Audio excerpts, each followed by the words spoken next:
Praise the lord. దేవుని నామమునకు స్తోత్రములు. దేవుని బిడ్డలారా, సబ్స్క్రైబ్ చేయండి, లైక్ కొట్టండి, అనేకులకు ఈ యొక్క వాక్యాన్ని ఫార్వర్డ్ చేయండి. వాక్యంలోనికి వెళదాం. 2 కొరింథీయులకు రాసిన పత్రిక 10వ అధ్యాయము 18వ వచనం. 2 కొరింథీ 10:18. ప్రభువు మెచ్చుకున్నవాడే యోగ్యుడు కానీ తన్ను తానే మెచ్చుకున్నవాడు యోగ్యుడు కాదు.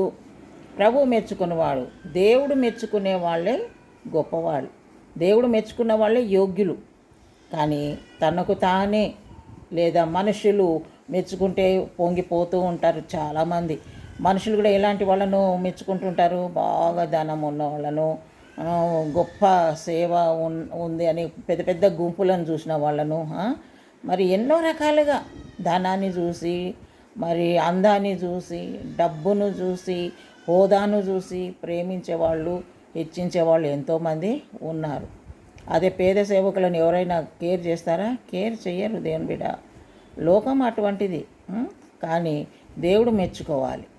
మన సేవను, మన ప్రవర్తనను, మన సాక్ష్యాన్ని దేవుడు మెచ్చుకోవాలి. మనుషులు ఎలాంటి వాళ్ళంటే వాళ్ళకు ఇష్టమైతే పైన పెడతారు, ఇష్టం లేకపోతే కాలి కిందేసి తొక్కేస్తారు.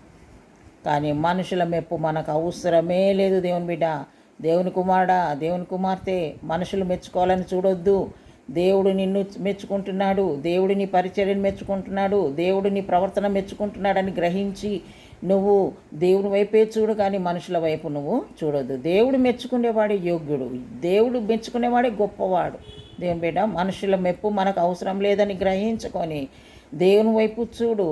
ఈ లోకంలో నీకు మెప్పులు రాకపోవచ్చు, గొప్పతనం లేకపోవచ్చు, ఈ లోకం నిన్ను మెచ్చుకోకపోవచ్చు, ఈ లోకం అంతా నిన్ను తూ కొట్టినా పర్వాలేదు. యేసయ్య నిన్ను ఒక్కడు మెచ్చుకుంటే నీకు అంతే చాలమ్మా. యేసయ్యలో మెచ్చుకోవాలి నిన్ను. యేసయ్య దృష్టిలో నువ్వు మంచిగా ఉండాలి, అంతేగాని మనుషుల దృష్టిలో కూడా మంచిగా ఉండాలి. మంచిగా ఉన్నా కూడా మనుషులు బురద రుద్దినప్పుడు మనం ఏం చేయలేం. మీరేం చేయలేరు, నేనేం చేయలేను. కానీ ప్రభు దృష్టిలో మనము మంచిగా ఉండాలి. ప్రభు మెచ్చుకునే బిడ్డలుగా మనము ఉండాలి. ప్రభు మెచ్చుకున్న వారే యోగ్యులని దేవుని వాక్యం సెలవిస్తుంది. కాబట్టి నువ్వు ఇంకా చింతించొద్దు.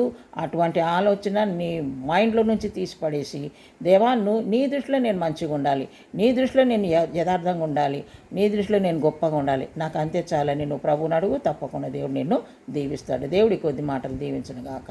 ప్రభా నీకు వందనాలు. ప్రభా నువ్వు మెచ్చుకునేటువంటి నీ దృష్టిలో మెప్పు కలిగి జీవించుటకు ప్రతి బిడ్డకు నువ్వు సహాయం చేయి.